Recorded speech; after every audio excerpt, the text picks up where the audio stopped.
He was one of America's most successful presidents on the international stage, lauded as a world statesman who thawed the Cold War. He was re-elected in one of the biggest landslides in American history, capturing 49 out of 50 states. Yet Richard Nixon was also the only president to resign from office, forced out of the White House in abject disgrace. People have got to know whether or not their president's a crook. Well, I'm not a crook. 40 years on, Nixon remains a towering, ruined figure. Who was the real Nixon? The visionary statesman or the sordid crook? I believe that's a false distinction. Nixon was both Jekyll and Hyde, a bizarre mixture of near greatness and incorrigible pettiness that left an enduring mark on history and makes him such an intriguing figure. This is the story of a man who remained a perpetual outsider, even though he rose to the very peak of power as President of the United States. With the help of rare behind-the-scenes footage, this film explores Nixon's tragedy, how the traits of personality that propelled him to the top also destroyed his presidency. After you return, they're going to ask, well, what about this son of a bitch? And in office, the ruthless, burning ambition that had forever driven him disintegrated into paranoia about enemies real and imagined. Mr. President, I have Dr. Kissinger calling you now. fine. Hi, Henry. The tapes he made of his conversations would expose him almost naked to posterity. Who's got any other choice? God damn it. Nixon's presidency, more than any other, shows us how the demands of the most powerful, most public job in the world can strip bare the character of a human being. Get the very best agreement you can. That's right. Okay. Okay. Fine, Henry. Fine. Here is an intimate portrait of a most unintimate leader. Nixon in secret, in his den, his hideaway office. A president alone with his visions and his demons.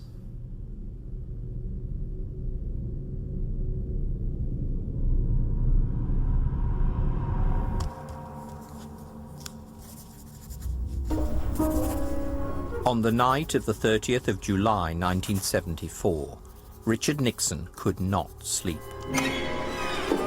Mired in scandal, his presidency was in terminal crisis. In the early hours of the morning, he took out his notepad and methodically listed the reasons why he should resign, for the good of his Republican Party and his country.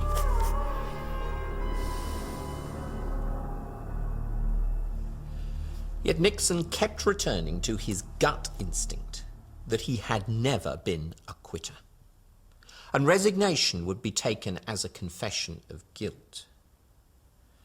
As dawn came up, Nixon had been scribbling for 3 hours.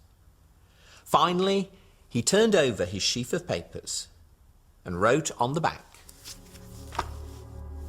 "End career as fighter."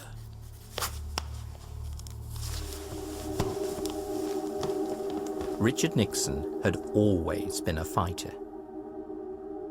To understand how this man became the most embattled president in history, we need to go back to the struggles of his early life, the struggles that shaped him.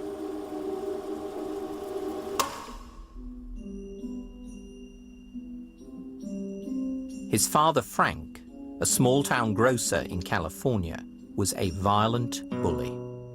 His mother, Hannah, was a devoted Quaker and homemaker. Yet the young Richard drew no real warmth from her. There were few hugs or kisses. Much of Hannah's energy was expended on his sickly brothers, Arthur and Harold, who died of tuberculosis. Richard grew up insecure, withdrawn, and emotionally bottled up. Yet these trials of youth spurred a fierce ambition. At school, Nixon was an ace student and strove for fame on the football field. But popularity eluded him. Dick seemed tense and solitary, always desperate for fulfillment, never able to enjoy his success. Some presidents exult in the trappings of power.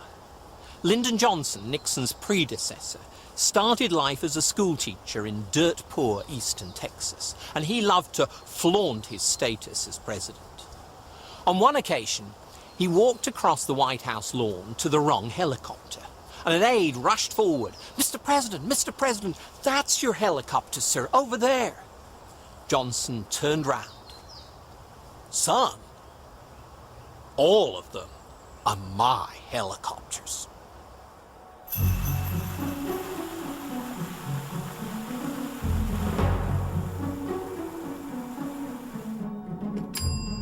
Unlike Johnson, when Nixon became president, he didn't set up court in the grand Oval Office of the White House.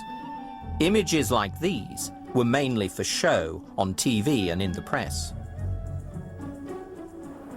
Nixon liked to work in a far less ostentatious hideaway in the old Executive Office building, a few hundred yards from the White House. Here, his typical pose was sitting in an easy chair with his feet on an ottoman, reading official papers or obsessively scribbling on his yellow notepad. The den was Nixon's natural milieu. Socially awkward, he shunned cocktail parties and business breakfasts. The den also shielded him from debate and discussion.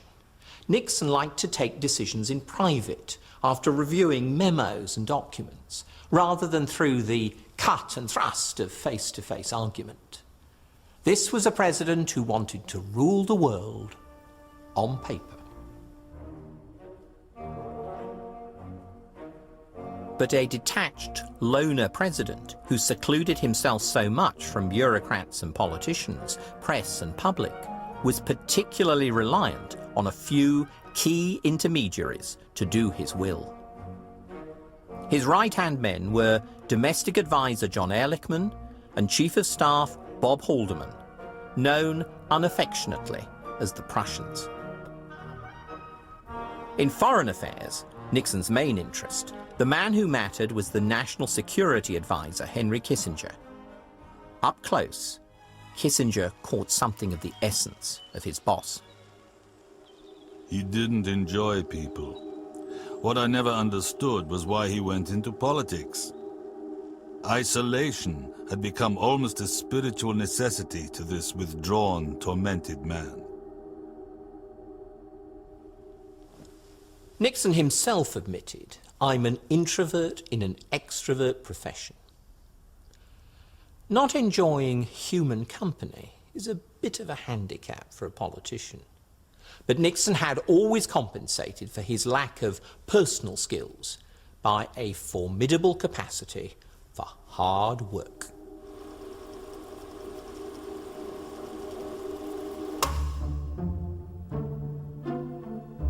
Hard work had been Nixon's way out of his impoverished small-town background.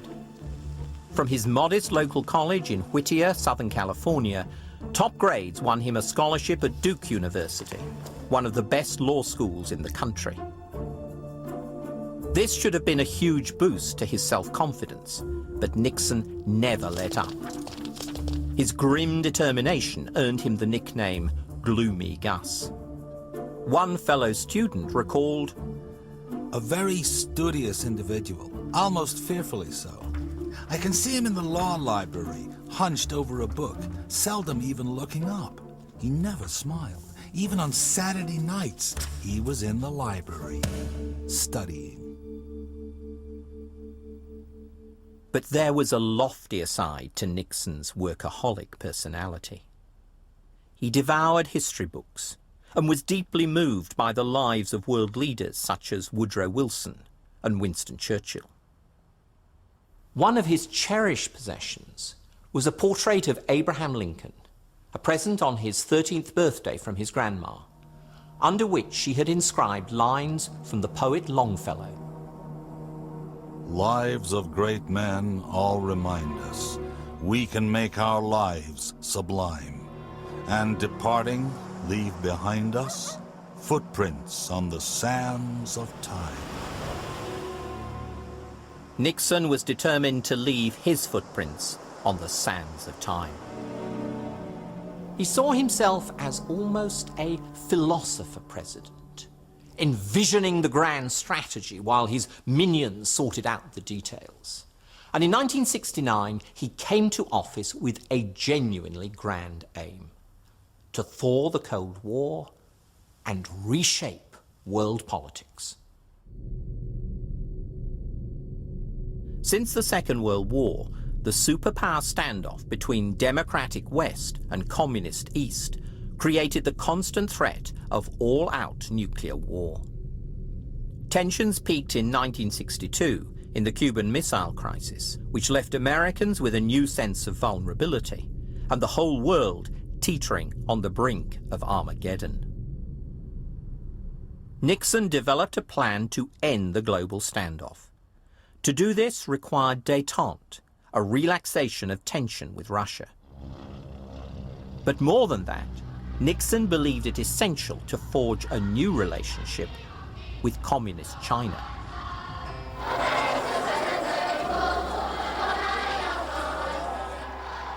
Since the communist takeover in 1949, the United States had refused to recognize Red China. In the 1960s, the xenophobic frenzy of Mao's Cultural Revolution gave further reason to shun the Asian giant.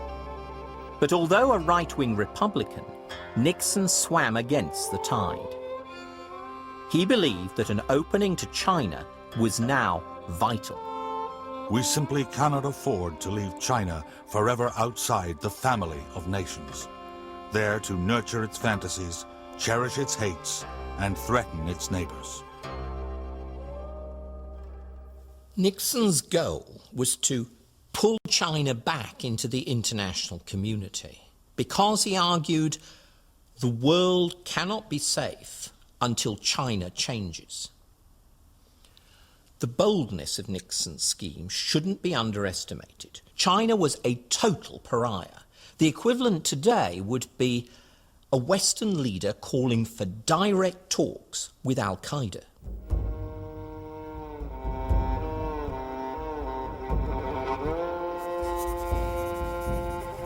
Nixon would act on this idea during his very first 24 hours in the White House, scribbling, Chinese communists.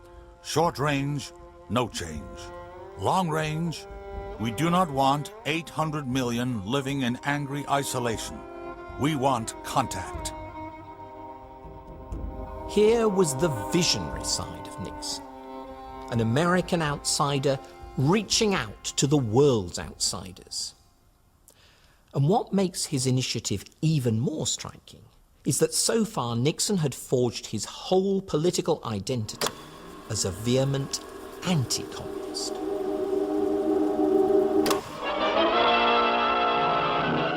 New evidence of communist activities in government circles is promised by the House Committee on Un-American Activities. Microfilm reportedly found in a pumpkin on a Maryland farm is examined by investigator Stripling and Congressman Nixon.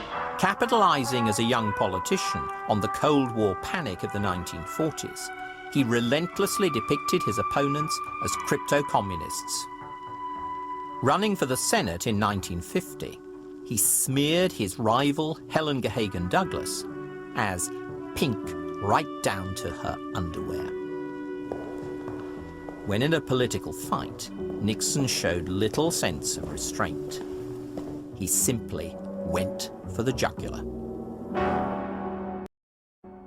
Nixon had learnt the value of dirty tactics. He won by a landslide. But Douglas's parting barb stuck. She coined the nickname Tricky Dicky. Seething resentment drove Nixon's political ruthlessness.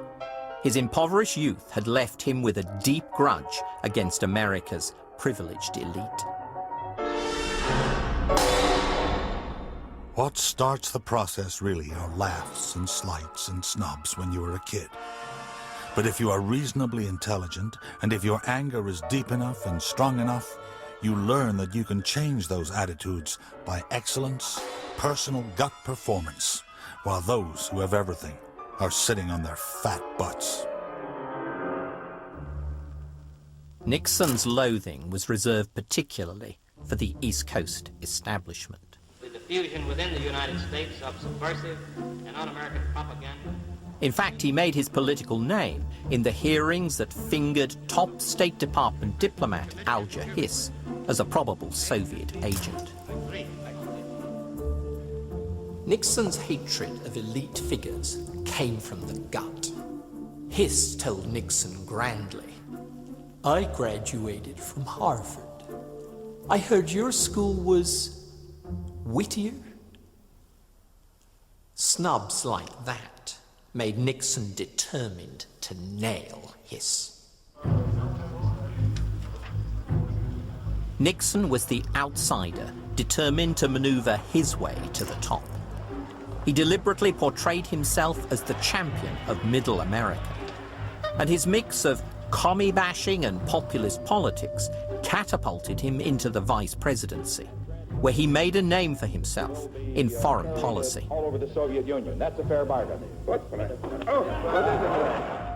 After 8 years playing understudy to Eisenhower, he ran for the presidency himself in 1960. His opponent was a daddy's boy from Harvard, John F. Kennedy, whose rich, womanizing father was determined to install his son in the White House. Nixon's relentless hard work on the campaign trail counted for little in the beauty contest of the first real television election, where each forced smile and awkward pose was played out on screen. Let's look at the record. Is the United States standing still? Although Nixon scored on the issues, the contrast between Kennedy's urbane good looks and his tense, sweaty face was a killer in their first debate. Nixon lost the election. The Eastern establishment had brought his irresistible rise to a shuddering halt. He then stood for the governorship of California, was defeated again, and conceded with a bitter speech aimed at the liberal media that he believed had shafted him. But as I leave you, I want you to know, just think how much you're going to be missing. You don't have Nixon to kick around anymore. Because, gentlemen, this is my last press conference. Nothing could have been further from the truth. Nixon was simply regrouping for a new assault on the inner circle of power. The underdog was still determined to come out on top. The comeback was a typical mix of underhand maneuvers, ruthlessness, and hard work. At home, he won vital political allies campaigning for Republican candidates for Congress. Abroad, trips to Europe and Asia helped polish his credentials in foreign affairs. And as America became polarized between right and left in the angry 60s, Nixon positioned himself as spokesman for what he called the silent majority of law-abiding Americans. So he was ideally placed to exploit the country's deepening crisis in Vietnam.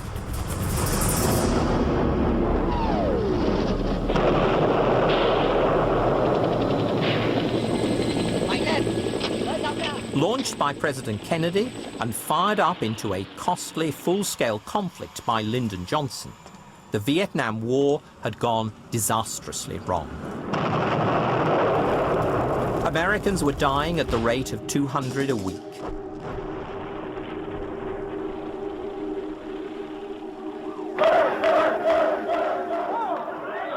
Meanwhile, at home, Johnson's ruling Democratic Party was imploding.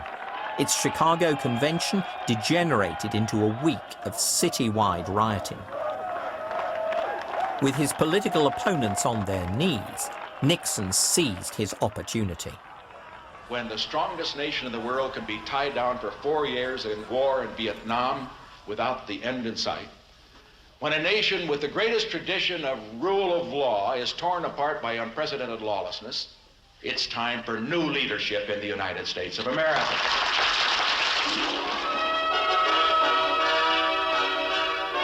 Wherever in the world he goes, doors open, people listen, things happen. Who is this man? Of course, Richard Nixon. Running for the presidency once again in 1968, Nixon projected a new image, a dignified statesman, the unifier of his country. Who's the one man we need in these troubled, dangerous times? Nixon's the one. No doubt this was the kind of leader that Nixon aspired to be. But behind the scenes, the reality was rather different. Ever the anxious political outsider, Nixon instructed his staff to treat the campaign as what he called all-out war.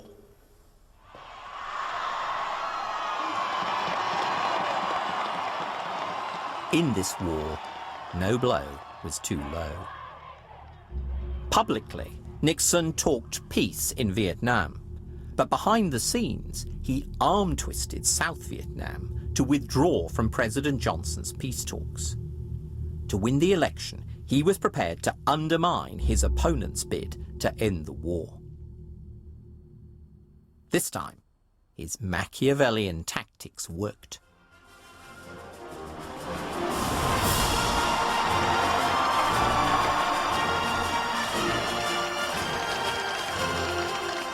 Nixon won. The outsider became the ultimate insider. Now Nixon had the chance to craft world peace on his own terms, leaving indelible footprints on the sands of time. The greatest honor history can bestow is the title of peacemaker. This honor now beckons America, the chance to help lead the world at last out of the valley of turmoil.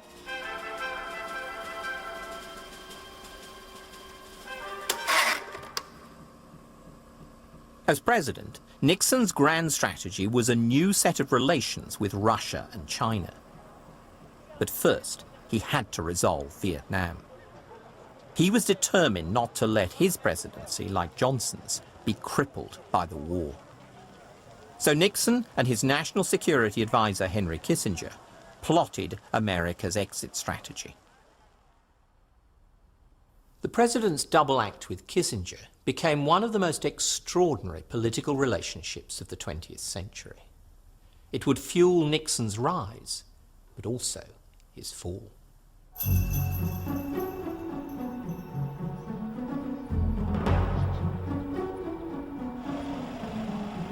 On the surface, Nixon and Kissinger seemed an unlikely pair. The reclusive, workaholic son of a California grocer, and the sparkling Jewish intellectual, a childhood refugee from Hitler's Europe.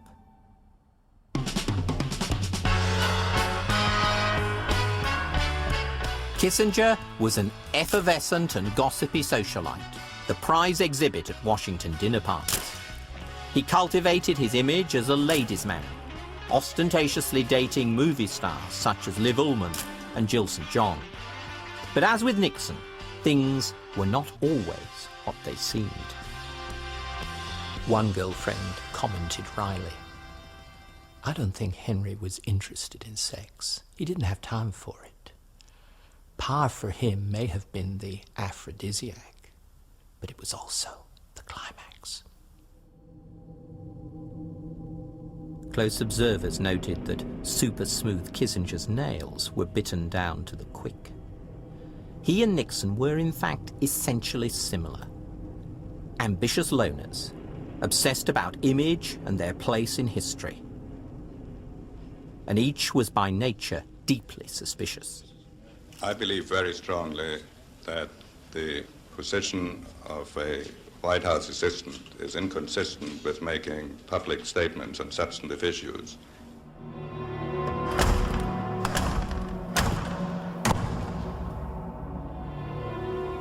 natural conspirators, Nixon and Kissinger were sure that secrecy was the key to negotiating an end to the Vietnam War, to avoid the leaks and press comment that could smother their diplomacy before it had time to flourish. So Kissinger created a confidential back channel to the Kremlin and engineered secret talks with the Vietnamese. While Kissinger talked, Nixon acted with the same ruthlessness that had won him the presidency. Now he could do so with the full might of America's power. He aimed to bludgeon the communists to the negotiating table by round-the-clock bombing of Viet Cong sanctuaries in Cambodia. He wanted to shake Hanoi, let them know he didn't play by normal rules. He told his chief of staff, I call it the madman theory, Bob. I want the North Vietnamese to believe I've reached the point where I might do anything to stop the war. We'll just slip the word to them that, for God's sake, you know Nixon is obsessed about communism. We can't restrain him when he's angry, and he has his hand on the nuclear button. And Ho Chi Minh will be in Paris in 2 days, begging for peace.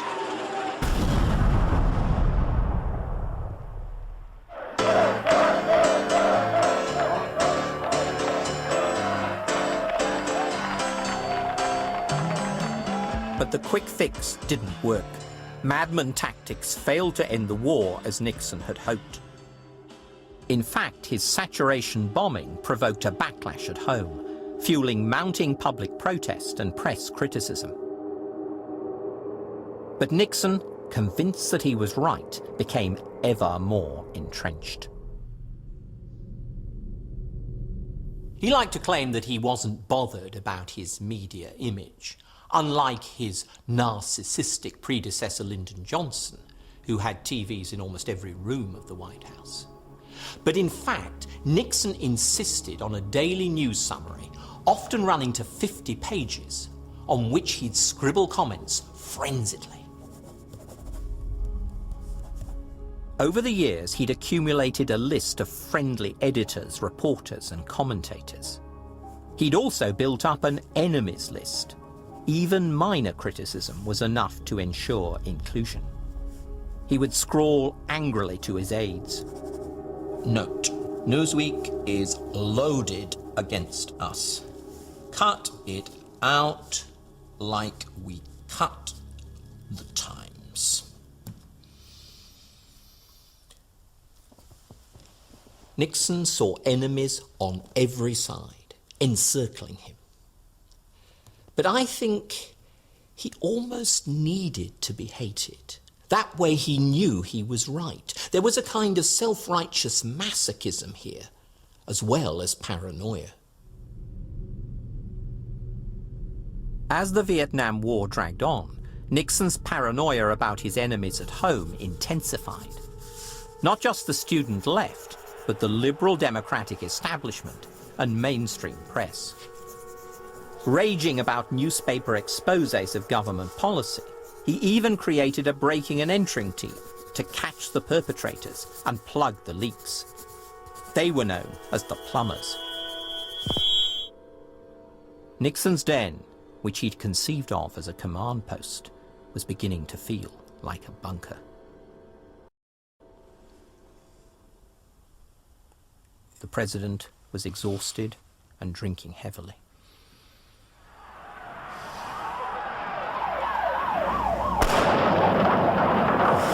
In May 1970, 4 students were shot dead on the campus of Kent State University in Ohio, protesting for peace. The following weekend, thousands of anti-war demonstrators converged on Washington.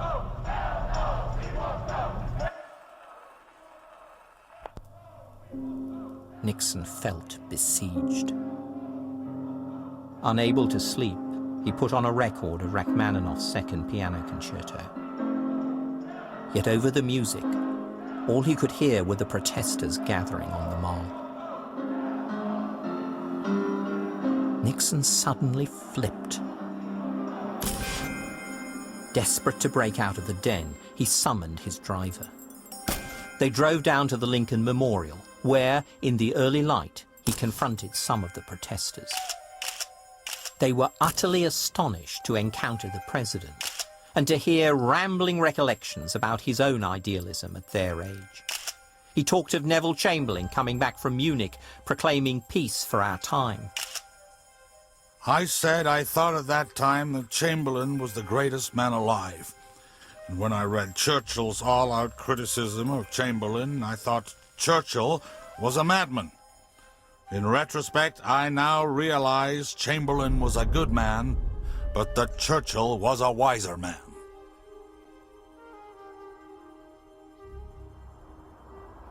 May 1970 was Nixon at his worst, lurching drunkenly between defiance and self-pity, a foretaste of things to come.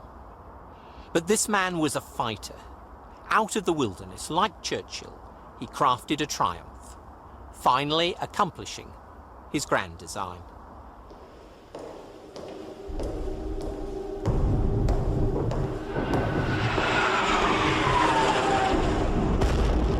Military might alone was clearly not going to end the war in Vietnam, so Nixon resorted to cold, calculating diplomacy. Better relations with Russia and China were his long-term goal. But now he also seized on this as a way to put the screws on North Vietnam, by persuading Moscow and Beijing to cut off weapons and supplies.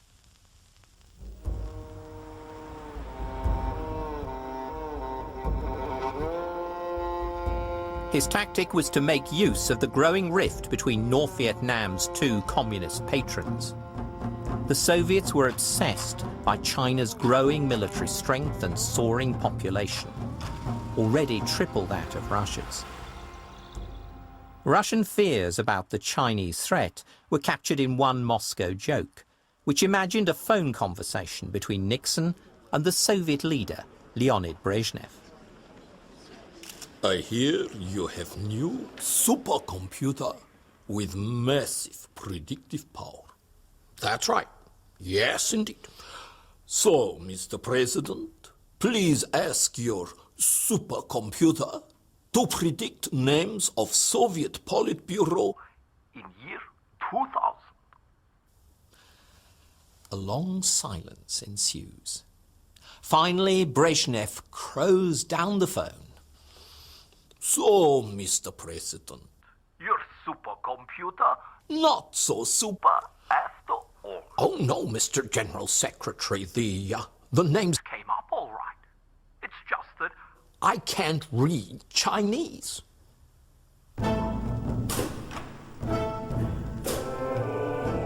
How best to exploit the split between the two communist giants appealed to the grand strategist in Nixon. If Washington thawed relations with Beijing, he reckoned, that would alarm Moscow and make it cozy up to America. And the price he would exact for these new, improved relationships would be an end to both Moscow and Beijing's support for North Vietnam. Nixon saw all this as a kind of global chess game, which, move by move, would get him the peace settlement he wanted and needed to gain re-election in 1972. He told Kissinger, "We're doing the China thing to screw the Russians and help us in Vietnam, and maybe, down the road, to have some relations with China." Nixon saw Kissinger as his most powerful piece, his queen, if you like, in this game of chess.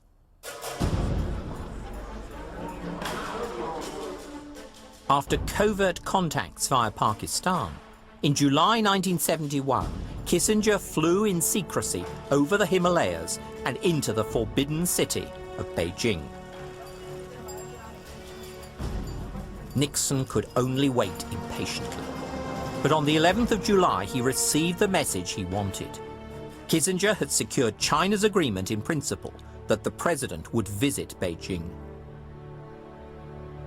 For Nixon, this would put pressure on North Vietnam and advance his great goal of global détente. Nixon was beside himself with delight. He scribbled a message of congratulation to Kissinger. "When you return, I plan to give you a day off in compensation for your superb service to the nation." Reading this nowadays, you'd think it was a joke. But Nixon didn't do irony, just hard work.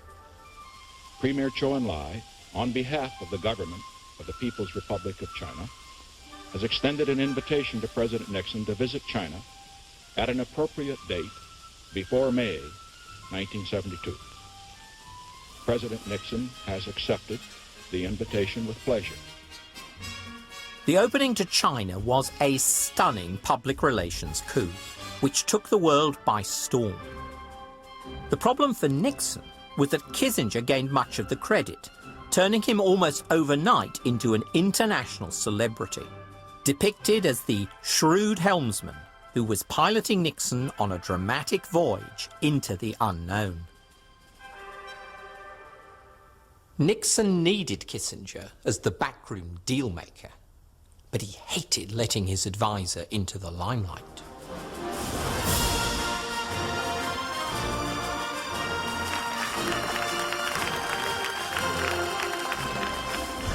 Nixon's pioneering visit to China eventually took place in February 1972, carefully scheduled for primetime TV back home. Just to be sure that Kissinger did not muscle in on the photo opportunity of Nixon's grand arrival, burly Secret Service aides blocked the aisle of Air Force One as the president and his wife walked down the steps and into history.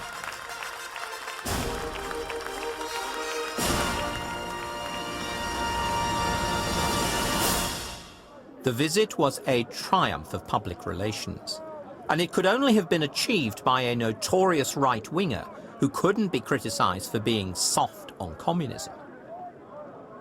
Just as Nixon had hoped, his China visit loosened the Cold War deadlock with Moscow.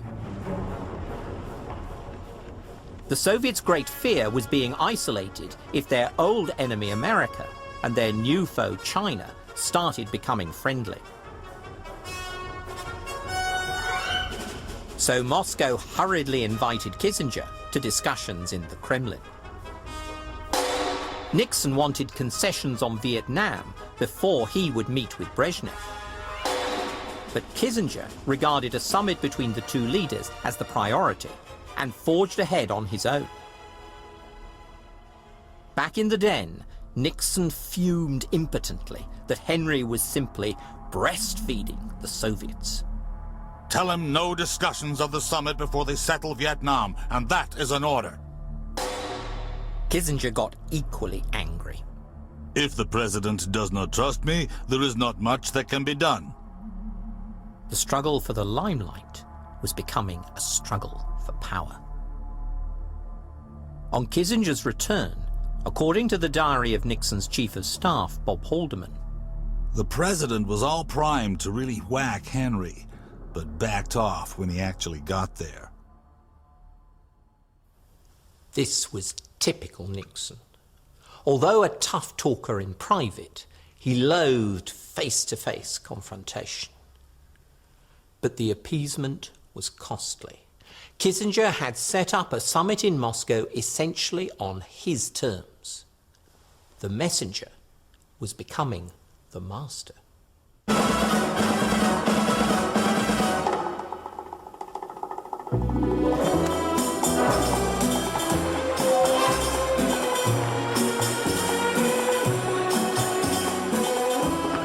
In May 1972, Nixon touched down in Moscow. He had prepared for the summit by watching the James Bond classic, From Russia with Love. And he was welcomed, if not with love, at least with champagne.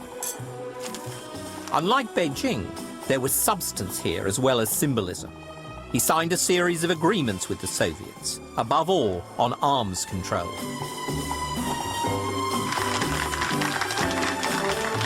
So in 3 dramatic months in 1972, Nixon had overturned a quarter century of Cold War history, becoming the first US president to visit the two capitals of communism. Just 10 years after the Cuban Missile Crisis, when nuclear war seemed inevitable, Nixon's policy of détente, relaxing superpower tension, offered hope for an end to the Vietnam War and the prospect of a new, more peaceful world.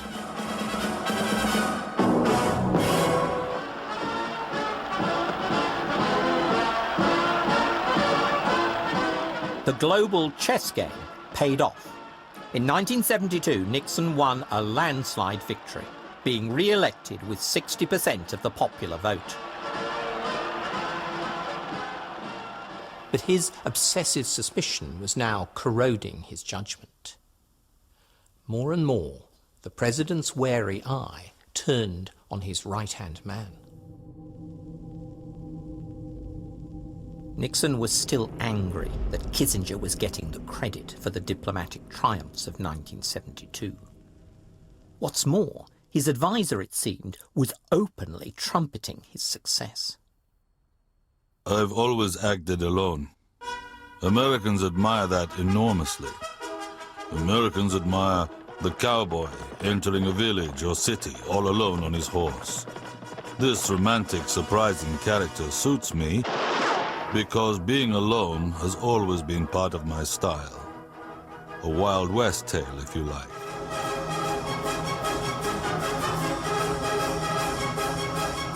The tubby, bespectacled Kissinger as a Lone Ranger-style Wild West hero sounded preposterous to most people. But Nixon took it very seriously. He liked to think of himself as a Lone Ranger figure, with Kissinger playing Tonto. 2 quick puffs. That's your sign, Tano. I don't stand on protocol. If you'll just call me Excellency, we'll be getting... Clearly, his national security advisor saw their roles as being reversed. Mr. President, I have Dr. Kissinger calling you now. Fine. Thank you. Hi, Henry. Mr. President, you in New York or Washington? No, I'm here. Oh, fine. I'm just back. Nixon, who resented sharing any of the glory, had even started taping his meetings and calls. He wanted material for his memoirs so as to shape the verdict of history. But he was also determined to protect himself against Kissinger, who often leaked distorted accounts of their conversations to the press. In due course, the tapes would prove Nixon's fatal mistake.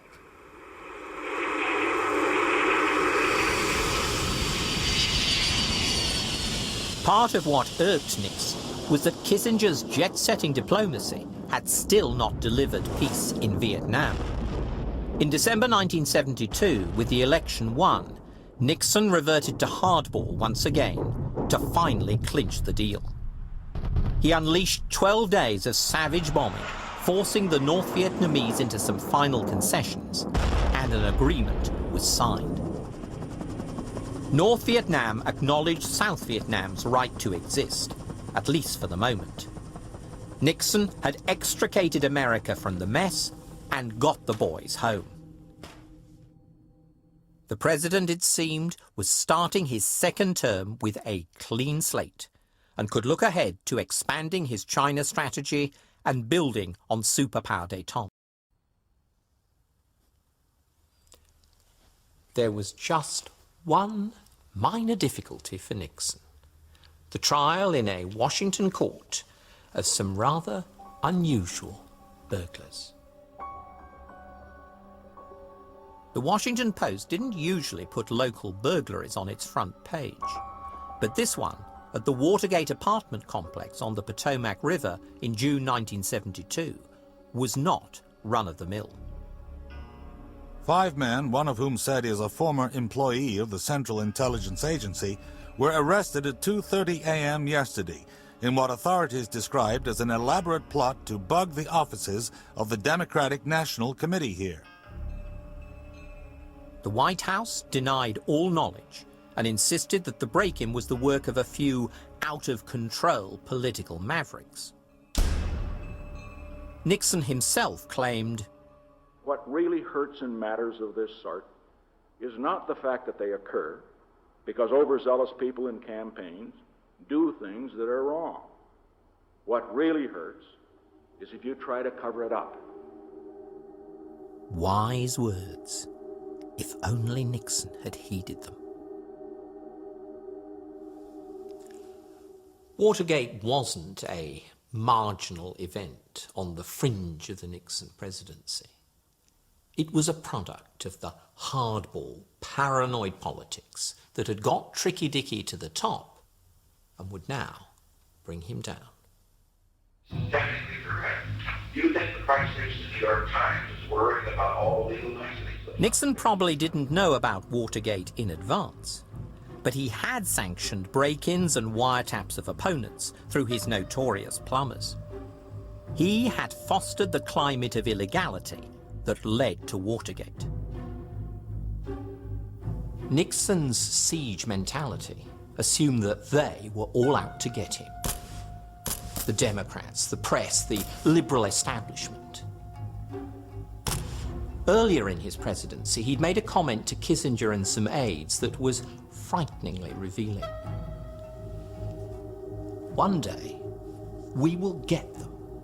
We'll get them on the ground where we want them. And we'll stick our heels in, step on them hard and twist, right? Henry knows what I mean. Get them on the floor and step on them. Crush them.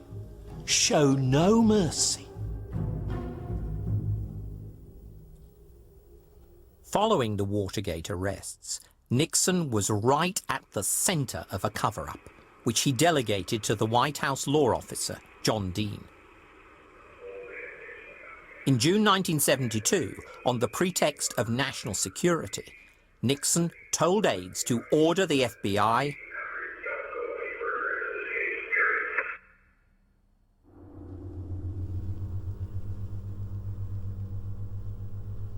But after the election, in 1973, Congress appointed a special Senate committee to inquire into Watergate. The burglars who broke into the headquarters of the Democratic National Committee at Watergate were in effect breaking into the home of every citizen of the United States. The burglars and their immediate bosses were prosecuted. The press followed up every lead, delighted to get back at the president. The hatred was mutual.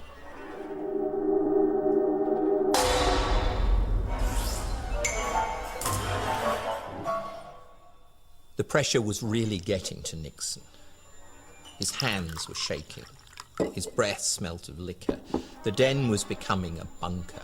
It was like May 1970 all over again. But this time, there was no way back. His presidency and his personality began to fall apart. Nixon told Haldeman, "You know, Bob, there's something I've never told anybody before, not even you. Every night since I've been president, I have knelt down on my knees beside my bed and prayed to God for guidance and help in this job. Last night, I knelt down, and this time, I prayed that I wouldn't wake up in the morning. I just couldn't face going on." Nixon was prone to melodrama and self-pity. But even so, these words probably came from the heart. The most powerful man in the world, custodian of the nuclear codes that could exterminate millions, could not stop the wheels of justice and democracy, gradually grinding him down. Yet the scandal dragged on for another 15 months because Nixon, a fighter all his life, would not give up. It is my constitutional responsibility to defend the integrity of this great office against false charges. Ironically, though, he sealed his own fate because this most secretive of presidents had documented his own crimes through his tapes. We have a cancer within, close to the presidency. It's growing. It's growing daily. We're being blackmailed. I would say these people are going to cost $1 million over the next few years.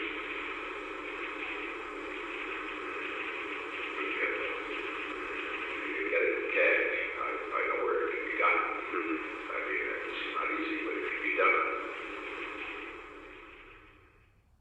Throughout 1973, Nixon kept battling on two fronts. Still aching to leave his own footprints on the sands of time, he invited Brezhnev to Washington, hoping to keep up the momentum of his great diplomatic project, détente. But he was also fending off efforts by the Senate inquiry to subpoena his tapes. Watergate was now not only sapping his energy and health, but also undermining his political credibility. After re-election, he'd hoped to dispense with Kissinger, jealous of his cult status. Instead, the discredited president found he needed his respected national security advisor as never before, even appointing him Secretary of State as well.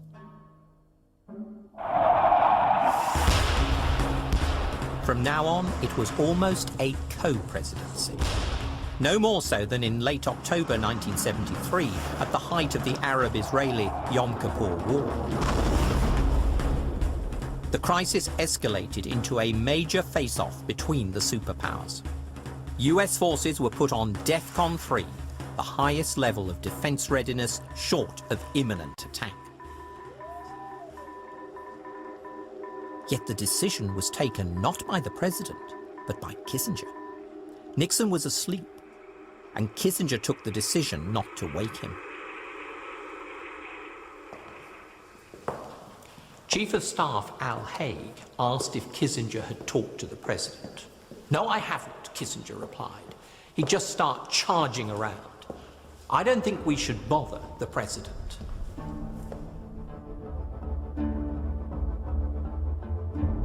Whether Nixon was exhausted or drunk is unclear. To save himself, the president had had to sacrifice most of the key aides who'd been at his side since the beginning. Haldeman and Ehrlichman had been forced out. And he was losing all authority, constantly harried in press conferences about the tapes, the cover-up, and even his personal finances. People have got to know whether or not their president's a crook. Well, I'm not a crook. Now the Lone Ranger really was alone. Forced to release the self-incriminatory tapes and facing imminent impeachment, Nixon finally resigned in August 1974. He told staff in a tearful, rambling farewell. Never be petty. Always remember, others may hate you, but those who hate you don't win unless you hate them. And then you destroy yourself. The ultimate irony was that hate had become the adrenaline of the Nixon presidency. The ambition and ruthlessness that had driven Nixon to the top had spiraled into a consuming rage and mistrust of others that had indeed destroyed him. The presidency of the United States is an unforgiving role. Nixon wasn't the first president, nor will he be the last, to end his tenure compromised and discredited. The relentless pressures of office drill down to the vulnerable heart of the incumbent and expose it to the media's remorseless gaze.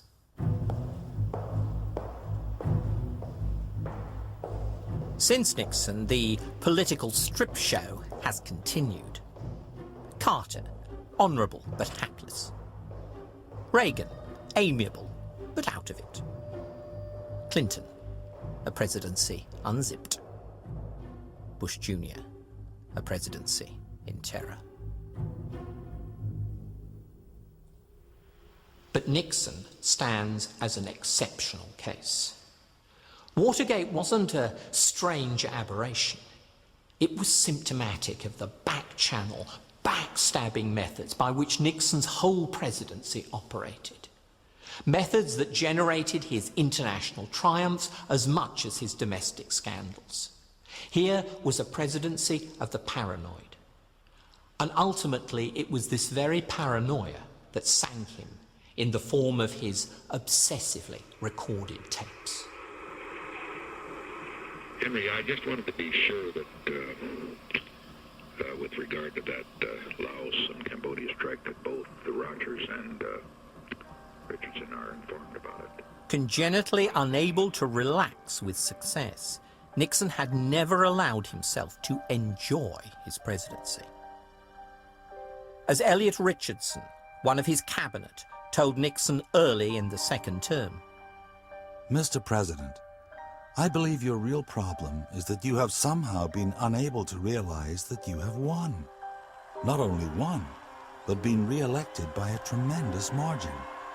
You are the president of all the people of the United States. There is no they out there. Nobody trying to destroy you. Richardson was part of that East Coast elite from which Nixon always felt excluded. He was also a D-Day veteran, tested in the furnace of battle, and evidently at ease with himself. Nixon was never satisfied with his achievements. He'd never come to terms with himself, with his unstable mixture of ability and ambition, shyness and suspicion. His problem lay deep, deep within. As the poet John Milton wrote in Paradise Lost, the mind is its own place, and in itself can make a heaven of hell, a hell of heaven. Nixon made his own heaven and his own hell.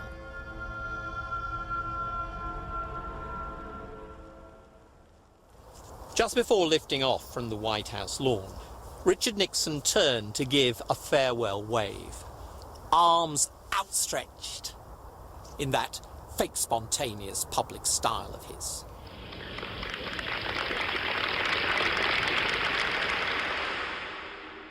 It looked like a final act of bravado. Nixon, the defiant fighter, giving a last deluded V for victory.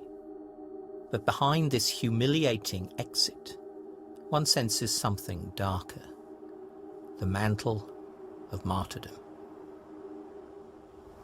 In Nixon's self-pitying, self-righteous mind, was this his moment of crucifixion?